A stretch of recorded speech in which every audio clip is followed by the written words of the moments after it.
మహబూబ్ నగర్ సభలో బీజేపీపై మంత్రి కేటీఆర్ మండిపడ్డారు. ఎన్నికలు వచ్చిన ప్రతిసారి దేవుడి పేరుతో ప్రజలను మోసగించడం బీజేపీకి అలవాటుగా మారిందన్నారు. మతం మంటల్లో ఉండే తెలంగాణ కావాలో, పచ్చని పంట పొలాల్లో కలకలకలాడే తెలంగాణ కావాలో మీరే నిర్ణయించుకోవాలని ప్రజలకు చెప్పారు.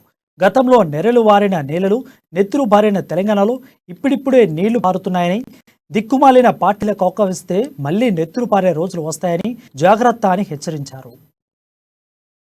తమ్ముళ్ళు ఆలోచించమని చెప్పి నేను కోరుతా ఉన్నా. ఇలా ఇంత అద్భుతంగా పట్టణం డెవలప్ అయితే అది కొంతమందికి నచ్చలేదు. అందుకే శ్రీనివాస్ గౌడ్ గారి మీద వ్యక్తిగతమైన ఆరోపణలు, నోటికొచ్చిన దూషణలు. ఈయనకు కూడా నేను చెప్తా ఉన్నా, టెంప్ట్ కావద్దు, కోపానికి రావద్దు. వాళ్ళ కోసం ఆలోచించి మన జీవితంలోని విలువైన కొన్ని సెకండ్లను వృధా చేసుకోకు. నీ గుణమేందో, నీ కులమేందో, నీ మతమేందో, నీ ఆలోచన ఏందో అన్ని కూడా మనోళ్ళకి తెలుసు.